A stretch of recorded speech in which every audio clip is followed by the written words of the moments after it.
Imagine sitting on the F1 starting grid. The lights are about to go on, and you're holding your engine at 12,000 revolutions per minute for 10 straight seconds, just to keep it from dying.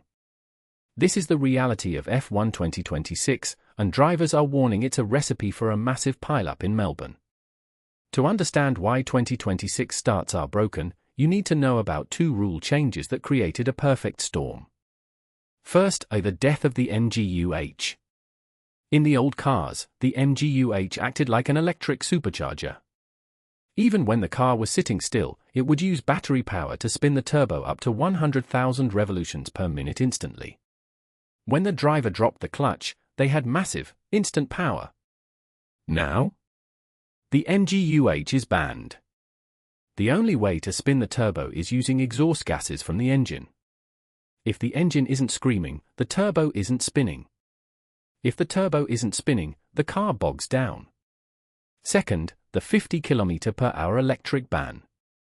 The new regulations forbid using the MGU-H electric motor until the car reaches 50 km/h.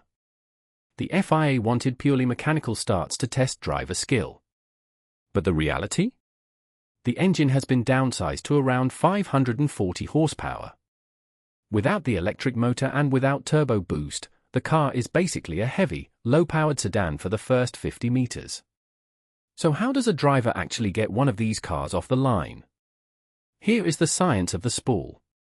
Because these 2026 turbos are massive, it takes a literal eternity, 10 to 15 seconds of holding max revs, to get them up to the 100,000 revolutions per minute needed for a clean launch. If you drop the clutch too early, the engine bogs, the turbo lags, and you're a sitting duck on the grid. Here is the exact staging sequence every driver must execute.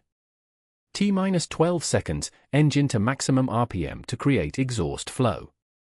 T-8 seconds, turbo reaches threshold. T-5 seconds, driver engages the start map with a richer fuel mixture.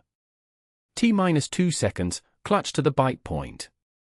Green light, clutch release. The car bogs for 1 second, then the turbo kicks in.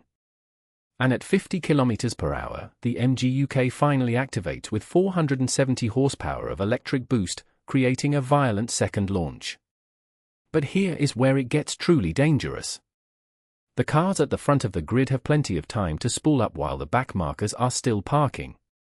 But the cars at the back might only have 3 seconds from the moment they stop until the lights go out.